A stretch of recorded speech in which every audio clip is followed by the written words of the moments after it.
안녕하세요. 저는 현재 홀로 살고 있는 여자입니다. 사람마다 저마다의 각기 다른 사연들이 있다고들 하잖아요. 제게도 어디 가서 이야기를 쉽사리 꺼내기 힘든 사연이 하나 있습니다. 제 개인적인 이야기지만 저도 한 번 정도는 터놓고 이야기를 하고 싶어서 이렇게 조심스럽게 제 사연을 써서 보냅니다.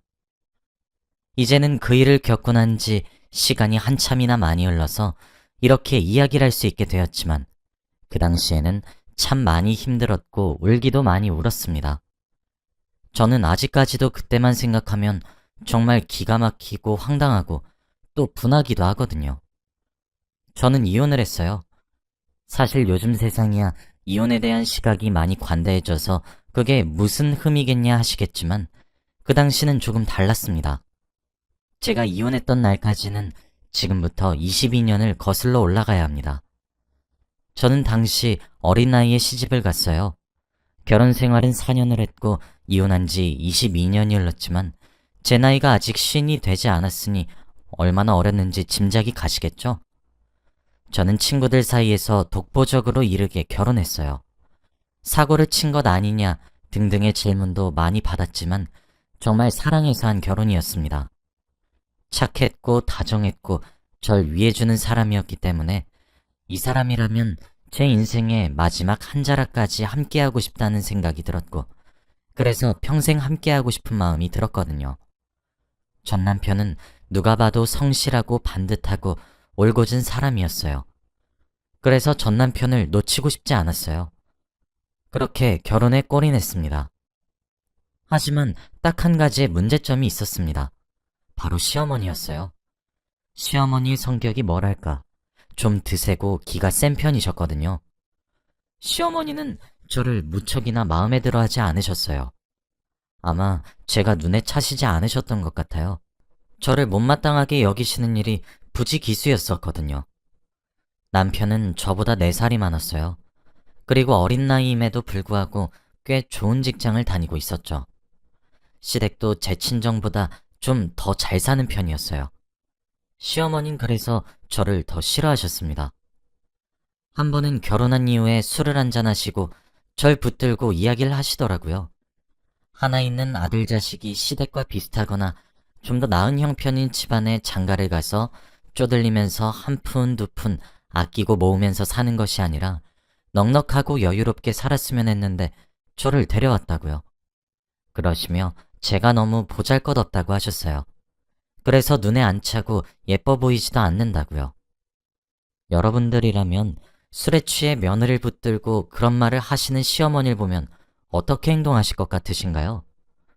말씀이 너무 심한 것 아니냐고 화를 내시는 분들도 있을 것이고 속상해서 눈물을 흘리시는 분들도 있으시겠죠.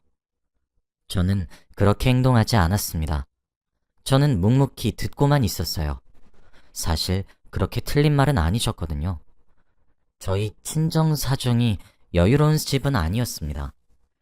남들은 딸내미 시집 간다고 하면 혼수도 빵빵하게 해준다고들 하지만 저희 친정은 그러지 못했어요. 찢어지게 가난해서 남들에게 손을 벌리면서 살아야 하는 정도는 아니었지만 그렇다고 해서 여유롭진 않았고 항상 빠듯한 수준이었습니다.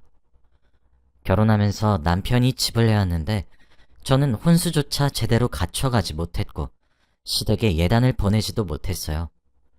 지금 세상이야 그런 것들이 허례허식이다 하면서 생략하지만 제가 결혼할 때까지만 해도 은수저 세트, 이불 세트 그런 것들까지 다 챙겨야 했거든요. 시어머니는 그때부터 저와 제 친정을 무시하셨고 싫어하셨습니다. 결혼조차도 남들처럼 못할 정도인 집안에 아들을 주기 싫다고요. 남편이 나서서 시어머니를 밤낮 가리지 않고 설득했고 어렵게 결혼했습니다.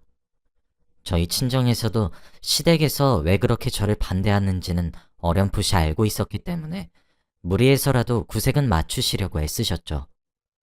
그렇게 결혼을 했으니 시어머니 눈에 제가 이뻐 보일 리가 없었어요. 저는 빠르게 그 사실을 인정했고 시어머니와 관계를 다시 쌓아가고 싶었습니다.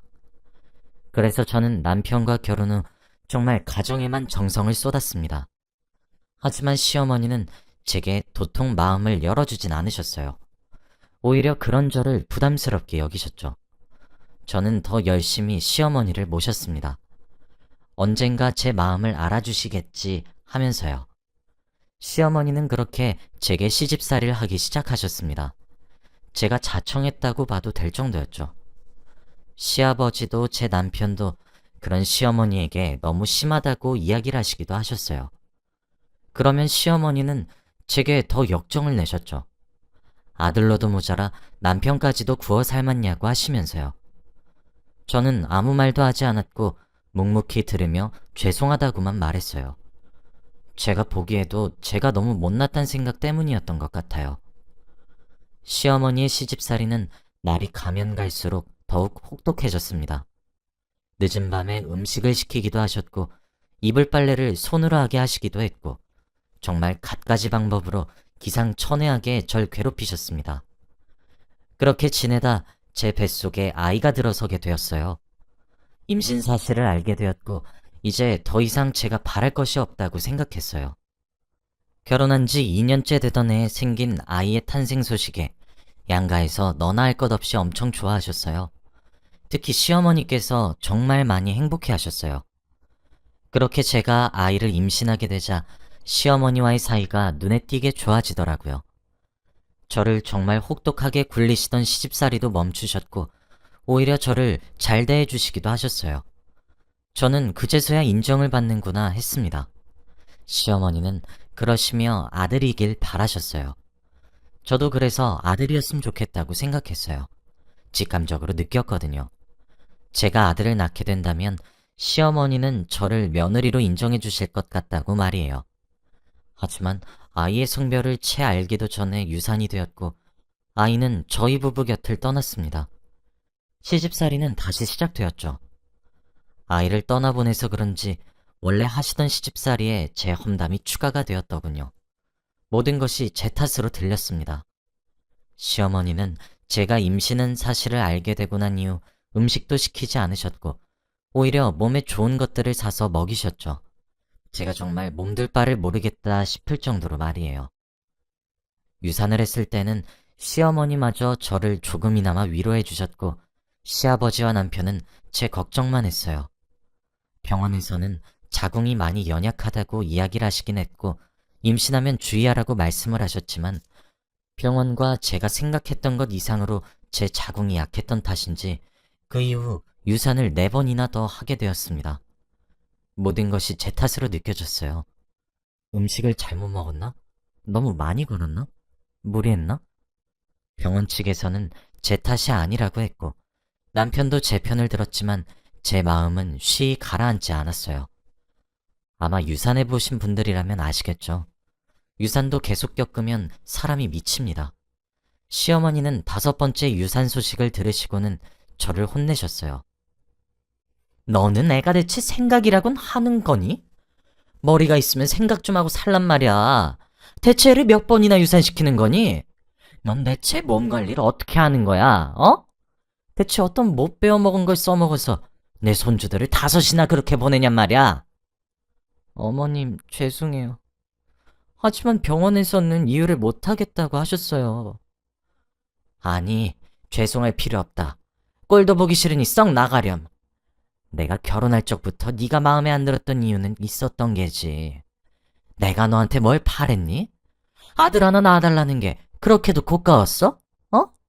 다른 집 며느리들은 순풍순풍 애들을 낳아서 시부모 품에 철썩 안겨준다는데 이래서 돈도 안 벌어오고 집구석에서만 박혀있는 애가 임신관리 하나도 제대로 못해? 넌 대체 할 줄 아는 게 뭐야? 꼴도 보기 싫으니까 나가. 아니, 그냥 우리 집안에서 나가거라. 우리 아들이랑 이혼해. 내가 다 괜찮다 스스로 다독이며 널 받아줬어도 정도가 있는 법이야. 네가 백날 천날 노력을 해봐라. 애가 들어서는지. 어머닌 그렇게 제게 폭언을 쏟아부으신 이후 실제로 이혼을 강요하기 시작했습니다. 4년이란 시간 동안 기다려줬으면 오래 기다려준 것 아니냐 하시더군요. 제가 다른 며느리들보다 어리니 더 건강하진 못할 망정이라고 하시면서 말이에요. 너무 서러웠어요. 병원에서도 이유를 모른다 했거든요. 분명 초음파를 찍거나 이럴 땐 한참 괜찮다가 그렇게 어느새 시간이 조금 지나면 얼렁뚱땅 유산이 되고 원인 불명이라고 하시니 저도 답답해 미칠 노릇이었어요. 아이를 5번이나 보내면서 저도 많이 피폐해졌는데 시어머니까지 저를 그렇게 매몰차게 몰아가시니 저도 마음에 병이 들기 시작하더군요. 그렇게 저는 극심한 우울증에 걸렸습니다. 아침에 일어나면 밤에 침대에 누워 다시 눈을 감고 잘 때까지 제 눈에서 눈물이 마를 날이 없었어요. 그래서 그런지 그 시기부터 남편과의 사이도 삐걱거리기 시작했죠. 지금 생각해보면 남편도 많이 지쳐했던 것 같아요. 남편도 처음부터 제게 무심했던 건 아니었어요. 남편은 유산을 하고 난 이후 우울해하고 하루 종일 자책하는 저를 진심을 다해 위로했습니다. 하지만 한 번이 아닌 5번의 유산을 겪으면서 남편도 저도 많이 지친 상태였고 매일 눈물바람인 저를 남편은 더 기다려주진 않았어요. 그만 좀 울어. 여보, 나 이제 회사에서 퇴근 시간이 기다려지지가 않아. 왠지 알아? 이 집구석에 들어오면 맨날 첫날 당신 훌쩍이는 소리로만 가득 차서 진절머리가 난다고. 당신만 힘들어? 나도 힘들어.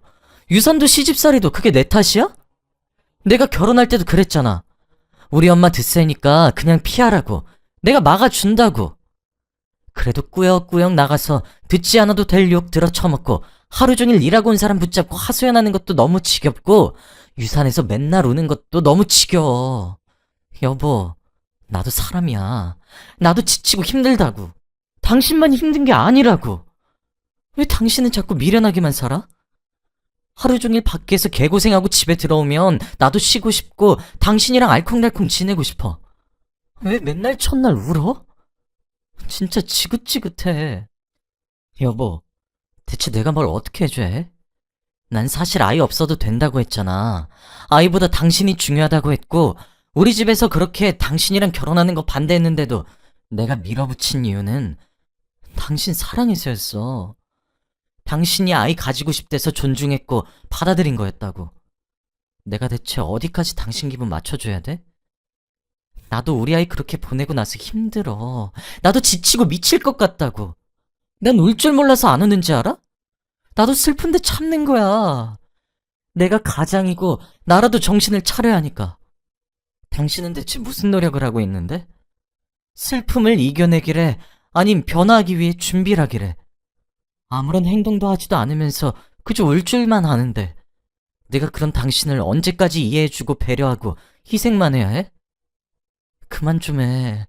진짜 숨이 턱턱 막혀. 등등의 비수 같은 말을 제게 쏟아부은 남편은 점차 저를 피하기 시작했습니다. 지금 생각해보면 남편의 입장도 이해가 가요. 하지만 당시에 저는 어리기도 했으니 알 턱이 없었죠. 그렇게 금슬이 좋았던 저희 부부 사이는 금이 갔고 점점 파국으로 치달았습니다. 그렇게 얼마가 지났을까? 남편의 말을 곱씹어 보는데 저도 제가 정신을 차려야겠다는 생각이 들긴 하더군요. 오랜만에 일어나서 집을 치웠고 냉장고도 정리했습니다. 그때가 마지막으로 유산한 지 딱 2달이 되던 시기였어요. 남편도 오랜만에 제가 맑은 정신을 가지고 몸을 움직이니 미소를 지어주기도 하더군요.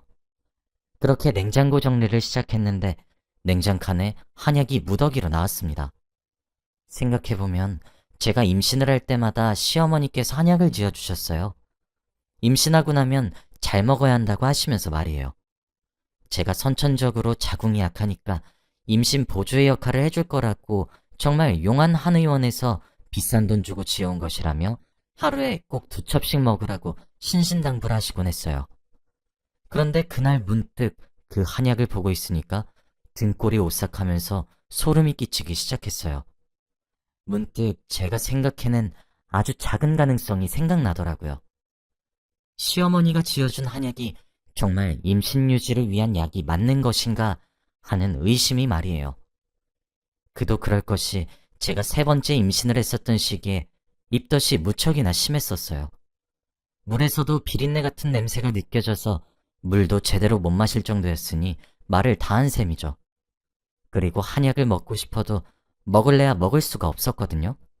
그런데 그때 신혼집에 오신 시어머니께서 냉장고에 그대로 쌓여있는 한약을 보시고는 정말 눈에 쌍심지를 켜서 저를 노려보시면서 제 입에 억지로 한약을 붓다시피 먹인 적도 있으셨거든요. 그런데 그렇게 한번 의심이 싹이 드니까 여러 일화들이 생각나기 시작했고, 그 일화들의 공통점은 모두 시어머니께서 임신 도중 제가 제때 한약을 먹지 못해 화를 내신 일들 뿐이었죠. 약첩에 적힌 한 의원에 예약을 했어요. 그냥 꼭 가야겠다는 생각이 지배하더라고요. 저도 모르게 말이에요. 한 의원에 약첩을 들고 방문했습니다. 한 의사가 묻더군요. 무슨 약이 필요해서 왔냐고요. 저는 가방에서 집에서 가져온 한약 봉지들을 꺼냈고 이게 무슨 약인지 물었습니다. 한 의사는 잘 모르겠으니 나가달라고 저를 쫓아내려고 하시더군요. 사실 저는 어디 가서 진상을 부리거나 큰 소리를 칠 정도의 담력을 가지고 있는 사람은 아닙니다.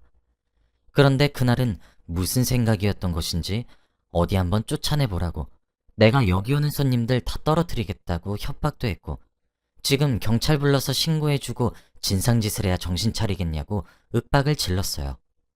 내가 시어머니가 주신 한약을 복용하는 사람인데 내가 내 몸속에 들어가는 약이 뭔지 모르겠어서 묻겠다는데 그게 법을 어기는 거냐며 아주 고래고래 소리를 빽빽 질렀어요. 한 의사가 땀을 뻘뻘 흘리더니 일단 조용히 하고 진정해달라 하시더군요. 그러면서 진실을 얘기해 주더라고요. 그리고 그렇게 밝혀진 진실은 무척이나 추악했고 소름 끼치는 이야기였습니다. 제가 가져온 한약은 임산부에게 유산을 유발하는 한약이었거든요. 보통 약을 지을 때는 복용할 사람의 맥을 짚어서 몸에 맞는 약을 지어야 하지만 유일하게 유산을 시키는 한약은 그럴 필요가 없다고 하시더군요. 유산을 유발하게 하는 약재와 자궁을 약하게 하는 약재들을 어떻게 섞어서 약을 다리면 아이가 유산된다고 하더라고요. 그래서 이 약은 정말 사람들 입소문을 타고 아름아름 전해진 약이라서 아무나 쉽게 지어주진 않는답니다.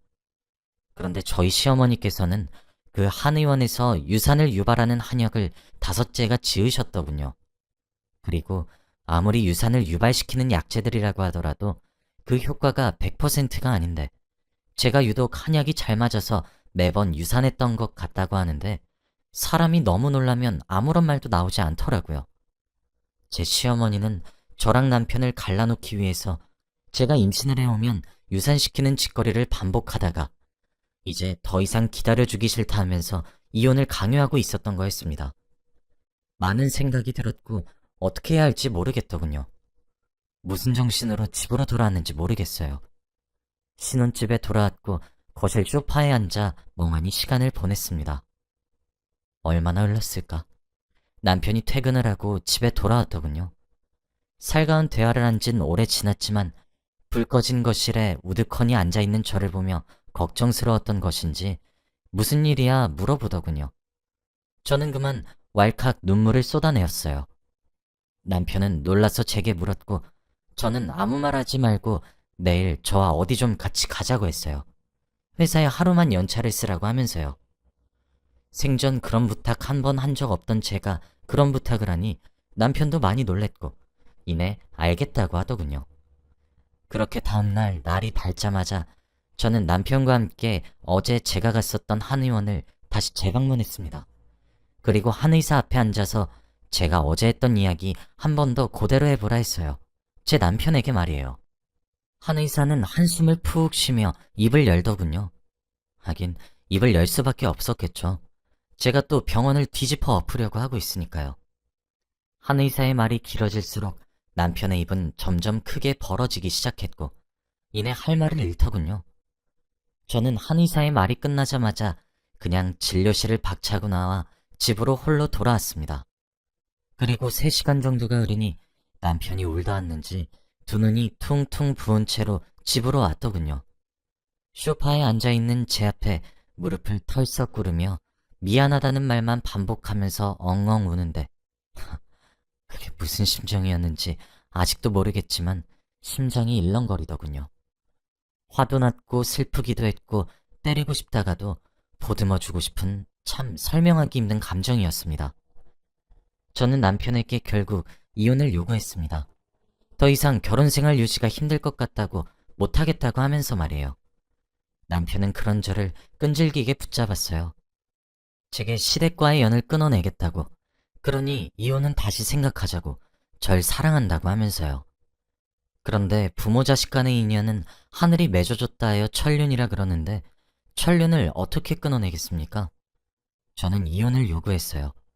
위자료도 다 필요 없고 그냥 헤어지자고요. 남편은 서럽게 울었지만 저는 도무지 다시 그 집구석과 연을 맺을 마음이 없어지더군요.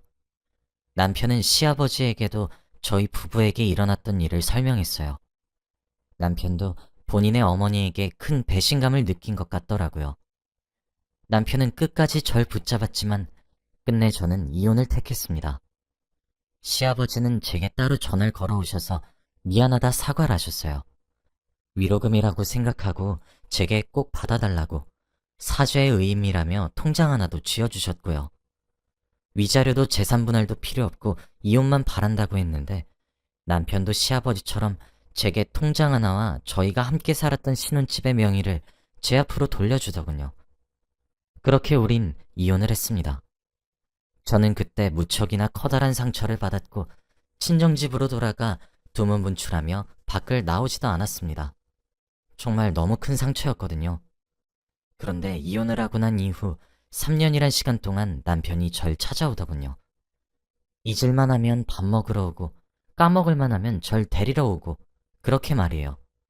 몇 개월이 아닌 3년이란 시간 동안 말이에요. 남편은 그렇게 제게 다시 다가오기 시작했고 다시 마음을 고백했습니다. 한 번만 더 기회를 달라고 시댁과 저 사이의 인연은 끊겠다고 하면서요. 저희 부모님께도 무릎을 꿇고 애원하며 기회를 달라고 했다더군요. 저희 부모님은 제 선택을 존중하시겠다 하셨고 저는 그렇게 모든 것을 바로잡는 남편이 사실 싫지 않았어요. 어떻게 미워할 수 있겠어요. 미련하다 욕을 먹을진 모르지만 정말 그럴 수가 없더라고요. 온 마음을 바쳐 사랑했던 남자가 다시 그렇게 갖은 노력을 하기 시작하니 외면하는 것이 어렵더군요. 우린 그렇게 이혼한 지 5년 만에 다시 재결합을 했습니다. 이번엔 저도 시댁에 이쁨 받겠다 노력하지 않았고 시댁과의 연을 완전히 끊어냈어요. 남편도 신혼집 위치조차 시댁에 알리지 않더군요. 그 이후 지금까지 아들과 딸을 각각 하나씩 낳아서 내 가족이 되어서 잘 살아가고 있습니다. 시어머니와는 지금까지 단 한 번도 마주친 적이 없고 시아버지와는 간간히 연락을 주고받고 있어요. 제게는 악독했던 시어머니였지만 남편에게는 어진 어머니이기에 제가 배 아파 낳은 자식들을 그래도 보여드리기만 하고 있습니다. 남편은 여전히 제 말 한마디면 껌뻑 죽고 절 사랑해주고 있어요. 이제 나이를 먹어서 그런지 깨닫게 되는 게 제가 왜 그렇게 아둥바둥 이쁨 받으려고 애썼나 싶기도 합니다. 제 이야기가 누군가의 복수처럼 통쾌한 이야기가 아니라 조금 답답할 수 있는 이야기지만 현재 저는 매우 행복하게 잘 살고 있어요. 그래서 제게는 해피엔딩의 이야기인 것 같습니다. 앞으로도 저희 가족만 생각하며 행복하게 그리고 잘 살아가 보도록 할 거예요. 여기까지가 제 이야기였습니다. 긴 이야기 끝까지 들어주셔서 감사합니다.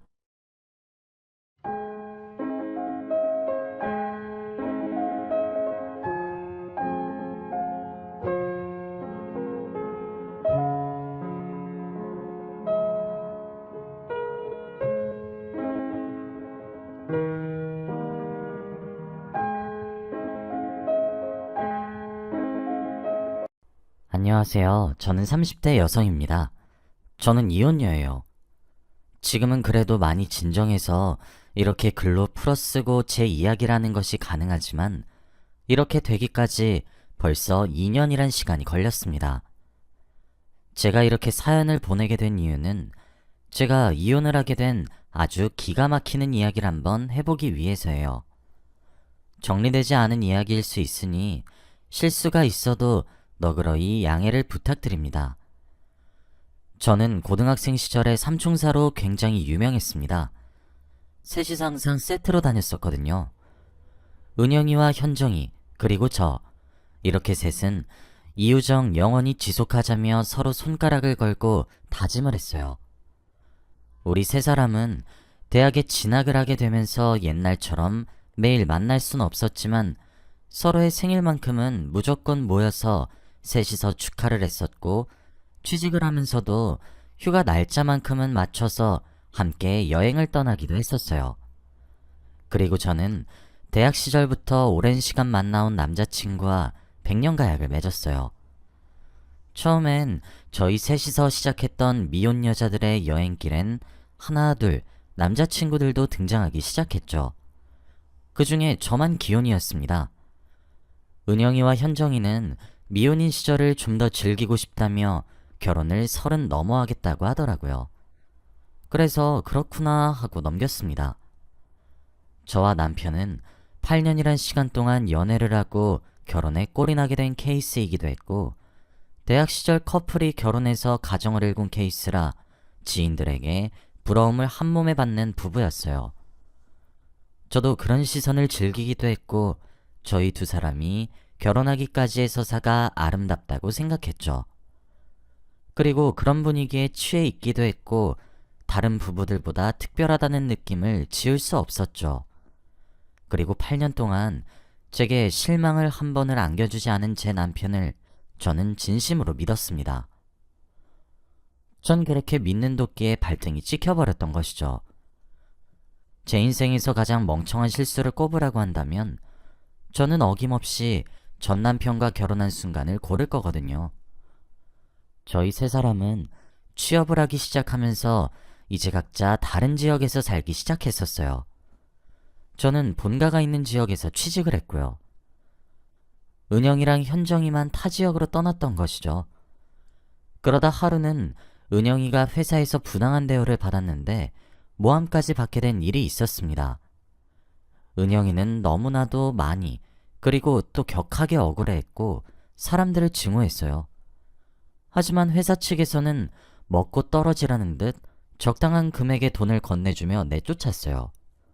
은영이는 아무런 죄도 짓지 않았고 모함을 당했는데 말이에요.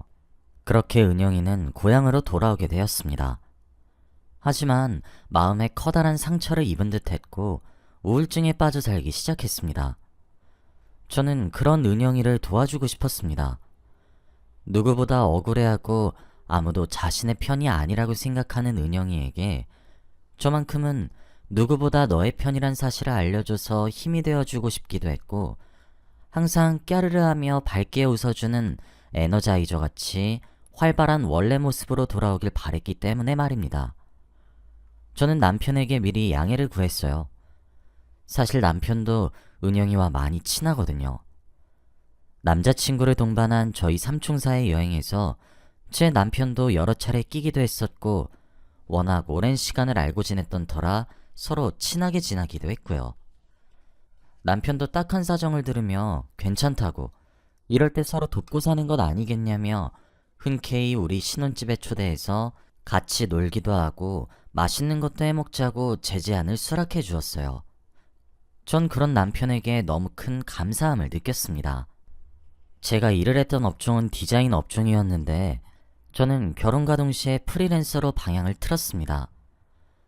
처음 회사에 다니면서 경력을 쌓아 포트폴리오를 만들었고 그걸로 영업을 해서 이제는 제가 외주를 받아서 일을 하는 것이죠.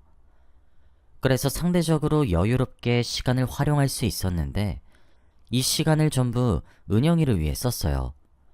방 안에만 틀어박힌 은영이를 끄집어냈고 기분 전환을 하자며 억지로 끌고 나가 드라이브도 하고 맛있는 것도 사 먹이고 달콤한 것도 사 먹이고, 남편이 교육을 받기 위해 서울로 떠나게 되면 은영이를 집에 불러 함께 맛있는 것을 먹으며 영화를 보기도 했고 술도 한 잔씩 기울였습니다. 물론 남편과 함께 놀기도 했죠. 그렇게 저는 반년을 곁에 있어줬습니다. 은영이는 그 탓인지 반년이라는 시간 만에 굉장히 많이 밝아졌습니다. 아직 옛날처럼 완벽하게 쾌활해지진 않았지만 적어도 혼자 방에 틀어박혀서 눈물만 짜내는 일은 없었죠. 점점 나아진다고 생각했어요. 그리고 이런 저희 둘 사이를 현정이가 무척이나 부러워했죠. 자신도 저희 지역으로 이직할지 아니면 퇴사하고 몇 달 쉬고 다시 재직을 할지 고민을 하더라고요. 그렇게 전 뿌듯함과 행복함 속에서 하루하루 일상을 해나가고 있었습니다. 그러던 어느 날이었어요. 제게 한 달에 하나씩 정기적으로 외주를 맡겨주시는 감사하신 사장님 한 분 계시거든요. 사장님께서 제게 강아지 한 마리를 길러볼 생각이 없냐고 넌지시 물어보더라고요. 처음에는 갑자기 무슨 강아지지? 했는데 곰곰이 생각해보니 그것도 나쁘지 않겠다 했어요. 저는 그런 식으로 생각을 하다가 남편에게 이야기를 했고 남편도 생각보다 긍정적으로 반응을 하더라고요. 그래서 사장님께 답장을 사진 좀 보내주세요 라고 보냈죠. 그렇게 강아지 사진을 받게 되었는데 진짜 너무 예쁜 게 아니겠어요? 백설기처럼 새하얀 털을 가진 비숑이었습니다. 그런데 눈이랑 코가 무슨 백설기에 건포도를 박아넣은 것 마냥 콕콕콕 귀엽게 있고 활짝 웃으며 카메라를 보고 있는 사진이더라고요. 전 사진을 보자마자 사랑에 빠졌어요. 보자마자 이 아이는 나와 가족이 되기 위해 태어났다고 직감했고 그렇게 전 비숑을 키우게 되었습니다. 이름은 설이었죠. 설이는 엄청나게 똑똑해서 훈련도 무척이나 잘하고 정말 귀여웠어요. 남편도 설이에게 완전 푹 빠져버렸죠. 그렇게 행복한 나날을 보내고 있었습니다. 요즘엔 펫 CCTV라고 있어요. 집에 혼자 있을 반려동물들을 지켜볼 수 있게 집안에다 설치를 하는 것이죠. 그래서 이걸 신청해야겠다고 생각을 했어요. 제가 프리랜서라서 집에서도 작업을 하지만 종종 작업실까지 나가서 몇 날 며칠을 철야를 하기도 하거든요. 때마침 철야 작업이 잡혔어요. 그런데 이게 아다리가 맞았는지 철야를 하기 위해 작업실로 가는 날 펫 CCTV를 설치해 주시러 왔더라고요. 그리고 그날은 남편이 야근이 있어 얼굴도 못 보고 작업실로 가야 했어요. 저는 설이에게 조금만 있으면 아빠가 올 거야. 기다려. 알았지?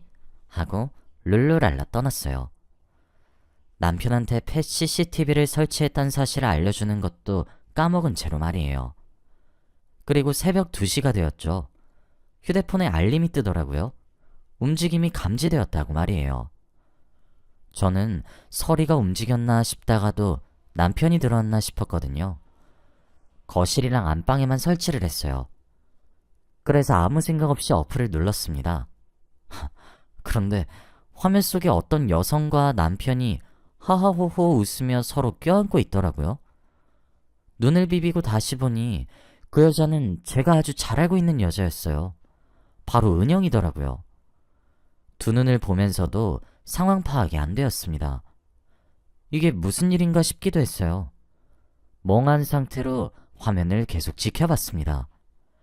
그리고 저는 차마 끝까지 화면을 바라볼 수가 없었어요. 두 사람의 집은 계속 이어졌고 결국 갈 때까지 가버렸거든요. 도저히 믿어지지가 않았습니다. 다른 누구도 아니고 저와 8년을 연애하고 결혼한 남편과 제 고등학교 시절부터 영혼의 단짝이었던 은영이와의 불륜 사실을 저는 도저히 두 눈으로 보고도 믿어지지가 않았습니다. 아닐 거라고, 아니어야만 한다고 되뇌이면서 화면을 녹화했어요. 그렇게 한참을 녹화했고 저장을 했음에도 두 사람의 애정행각은 끝이 날 생각을 하지 않았죠. 전 이대로 있으면 안 되겠다는 생각에 사로잡혔고 곧장 이리고 뭐고 다 내팽겨치고 외투를 걸치고 집으로 향했습니다. 도어락에 비밀번호를 치기 위해 얼마나 커다란 다짐이 필요했는지 여러분들은 모르실 겁니다. 이미 새벽 5시를 가리키는 시간이었죠. 더는 미룰 수 없어 덜덜 떨리는 손으로 비밀번호를 누르고 문을 여니 서리가 왕왕하며 짖기 시작하더군요. 전 천천히 저희 안방문을 열었습니다. 그리고 그곳엔 사색이 된 얼굴로 돌처럼 굳은 남편의 얼굴과 차마 숨지 못해 이불을 머리끝까지 덮어 쓴 은영이의 모습이 한 침대 위에 나란히 보였죠. 성큼성큼 다가가 이불을 들쳐내려고 하는 저를 남편이 여보 하며 말리려고 하길래 그 손길을 뿌리치고 이불을 걷어냈습니다. 흐트러진 몰골로 아윤아,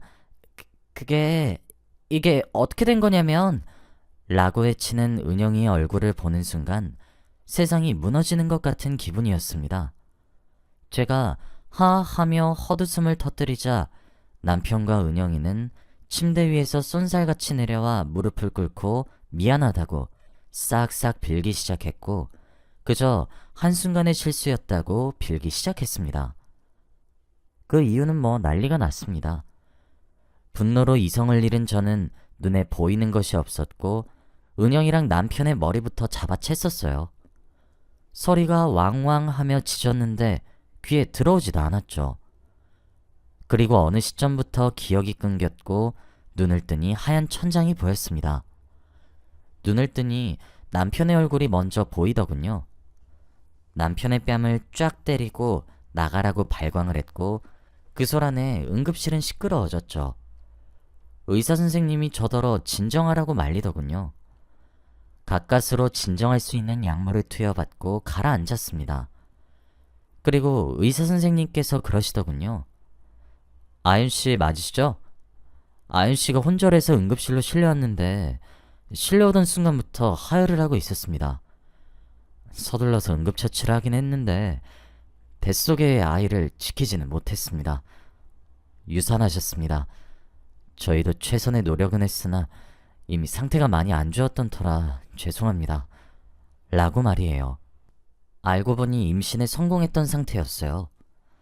제가 원체 한 달에 한 번씩 하는 마법의 주기도 불규칙적이고 입덧도 오지 않은 터라 몰랐기도 했고 배도 안 나와서 더 몰랐던 거였죠. 그냥 음식을 좀 많이 먹네 싶어서 넘겼는데 벌써 임신한 지 3달 정도 되었었다고 하더라고요. 하지만 제 자궁이 남들보다 불안정하고 약해서 항상 조심을 해야 되는데 커다란 스트레스를 받으면서 아이가 급하게 유산이 되었다고 하더라고요.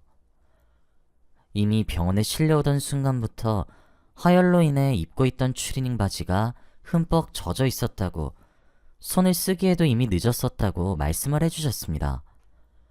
남편은 옆에서 그걸 듣고 하얗게 질린 얼굴로 그저 아윤아, 여보, 내가 미안해. 사과만 반복했죠. 전 응급실 근처에 있는 가드들을 불렀고 이 사람은 내 보호자가 아니라 안정에 방해가 되니 쫓아내달라고 부탁드렸어요. 그리고 전화기를 빌려 바로 친정에 전화했습니다. 같은 동네에 살고 계시던 부모님과 언니는 쏜살같이 응급실로 왔고 의사 선생님께 한 번 더 같은 설명을 듣고 제가 말없이 보여준 남편과 은영이를 녹화한 동영상을 보여줬고 곧 제가 누워있는 곳은 장례식장보다 더 암울해졌습니다. 언니는 말없이 뛰쳐나갔고 언니가 나가고 몇 초 지나지 않아 응급실 입구가 소란스러워진 것을 보면서 언니가 남편을 팼구나 싶기만 했습니다. 그제서야 서리가 생각났고 아빠한테 서리를 챙겨달라고 했어요. 지금 무서워서 벌벌 떨고 있을 거라고. 이거 전부 다 서리 덕에 알게 된 것이라고 하면서요. 씩씩거리는 언니가 들어왔고 아빠는 서리를 챙기기 위해 신혼집으로 향했습니다. 저희 언니는 이혼을 전문으로 전담하고 있는 변호사입니다. 참 제 전 남편은 간도 크죠. 그런 처형을 둔 사람이 불륜을 저지르다뇨? 전 아무런 짓도 하지 않았습니다. 언니는 알아서 제 이혼 소송을 준비하기 시작했고 증거 보전 신청을 통해 아파트 출입 CCTV를 얻었죠. 그리고 남편과 은영이의 통화 내용 및 주고받은 문자 내역과 메신저의 내역까지 탈탈 털었고 남편의 카드 내역을 조사했습니다. 온통 숙박업소만 찍혀있는 남편의 카드 내역을 보고 화도 나지 않더군요. 은영이가 제게 그러더라고요. 자신이 너무 힘들고 죽음까지 생각했을 때 제가 너무 부러웠대요. 오래 만난 잘난 남편과 함께 알콩달콩 살아가는 인생이 너무 부러웠대요.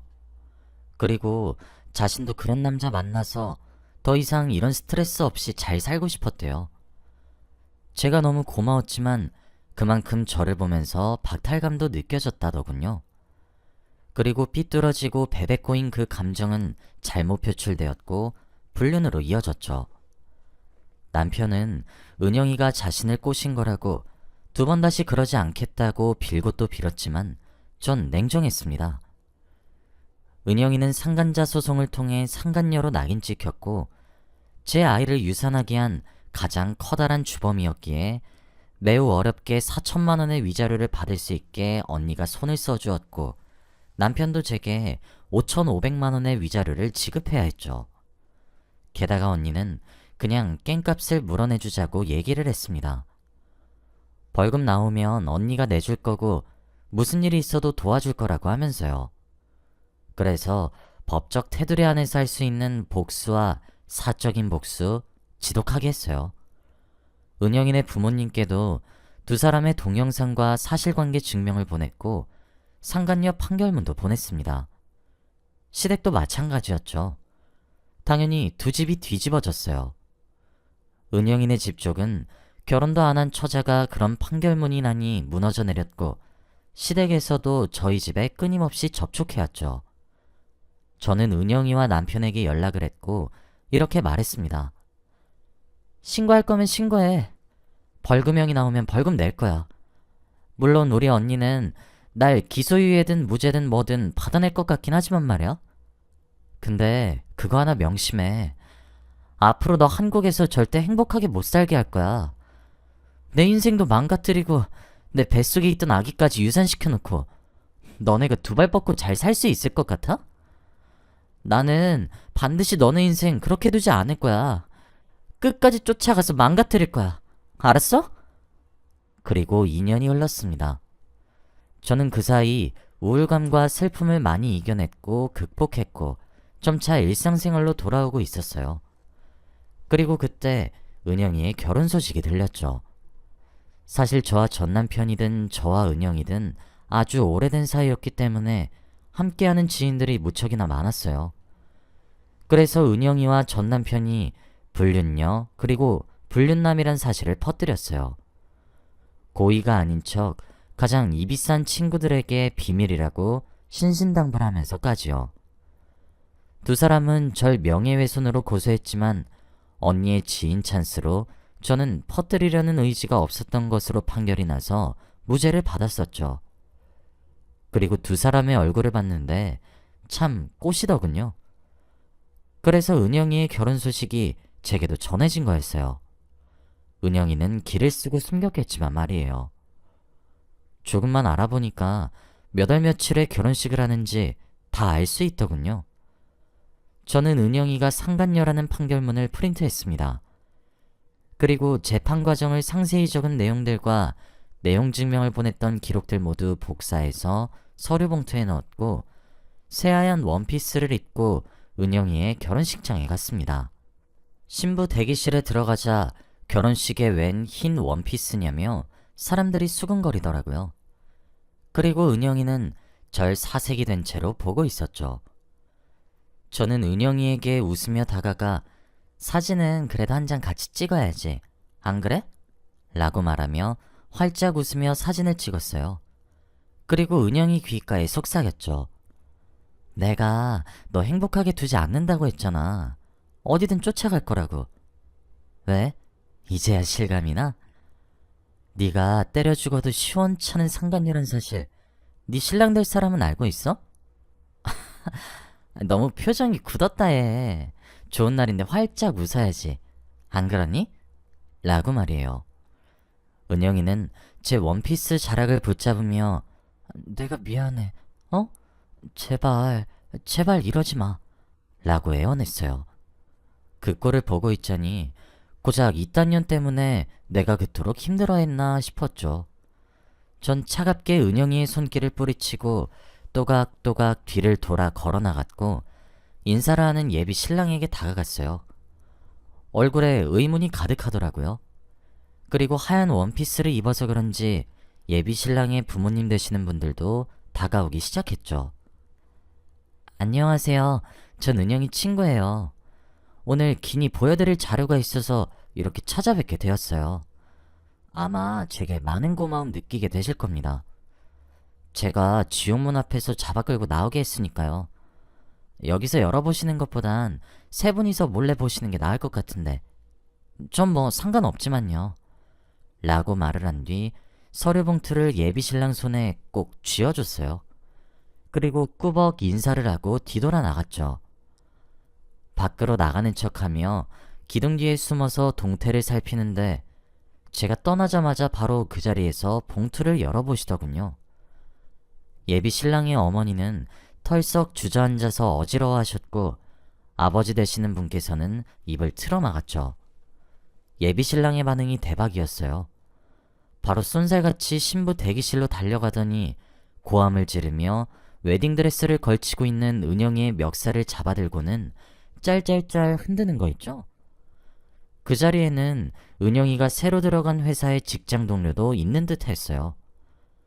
아주 새 인생 살려고 신분 세탁하듯 많은 노력을 했나 보더라고요.